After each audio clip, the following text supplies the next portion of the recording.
وعلیکم ورحمۃ اللہ وبرکاتہ نحمدہ ونصلی علی رسولہ الکریم اما بعد۔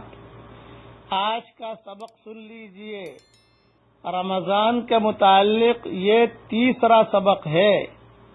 حدیث شریف میں آتا ہے کہ تہجد کے وقت میں اللہ اکبر 10 مرتبہ پڑھ لیجئے، الحمدللہ 10 مرتبہ پڑھ لیجئے، سبحان اللہ و بحمدہ 10 مرتبہ پڑھ لیجئے، سبحان الملک القدوس 10 مرتبہ پڑھ لیجئے، استغفر اللہ 10 مرتبہ پڑھ لیجئے، لا الہ الا اللہ 10 مرتبہ پڑھ لیجئے۔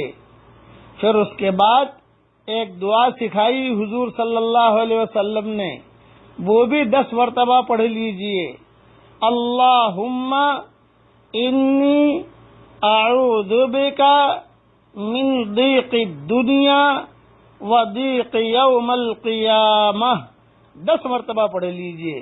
دعا کا ترجمہ بھی میں پڑھ لیتا ہوں۔ اے اللہ، دنیا اور آخرت کی تنگیوں سے میری حفاظت فرما۔ 10 مرتبہ پڑھنا ہے اسے۔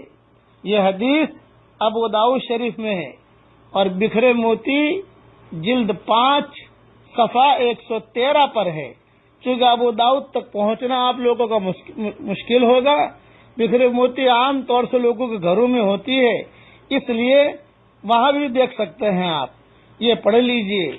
امید ہے کہ یہ پڑھنے سے اللہ تعالیٰ دنیا اور آخرت کی تنگیوں سے اللہ تعالیٰ حفاظت کرے گا۔ یہ بہت سے ذہن میں رکھنا، یہ بہت زبردست دعا ہے کہ جو حضور صلی اللہ علیہ وسلم نے بتائی ہے۔ رمضان کے مہینے میں عام طور سے تہجد کے لیے آدمی اٹھتا ہے، اس کے لیے یہ سبق میں دے رہا ہوں۔